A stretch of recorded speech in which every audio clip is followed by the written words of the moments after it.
soldier covered his wounded comrade with dirt, then laid a corpse over himself to hide. Japanese soldiers passed by one after another.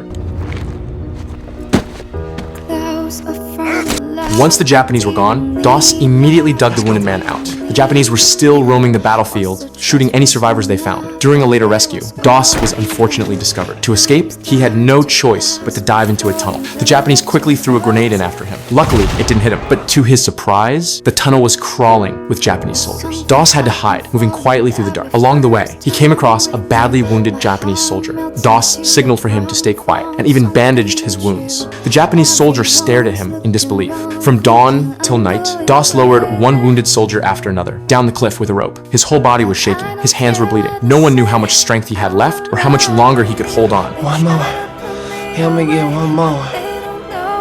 The commanding officer came to the field hospital and saw that injured men had been brought in all night long. He couldn't believe it. When he asked them who had saved them, every single one replied, Doss. Meanwhile, back on the battlefield, Doss found the drill sergeant who once looked down on him. Just then, the Japanese attacked. Doss grabbed the officer's rifle. Not to shoot, he wrapped it in cloth and dragged the officer at full speed. The officer returned fire to hold back the Japanese. At the cliff's edge, Doss lowered the officer first, then jumped off himself, bringing another wounded soldier along. The Japanese chased them to the edge, but the captain and his men arrived in time to push them back. Doss was finally safe, but the sudden calm was too much for his tense nerves. On the way back, every soldier watched him in silence. This was the man who had saved 85 lives in one night. Later, the officer found Doss and sincerely apologized, admitting he had misjudged him. The next day, they prepared to take Hacksaw Ridge again, but the troops at the base of the cliff didn't move. Waiting for what?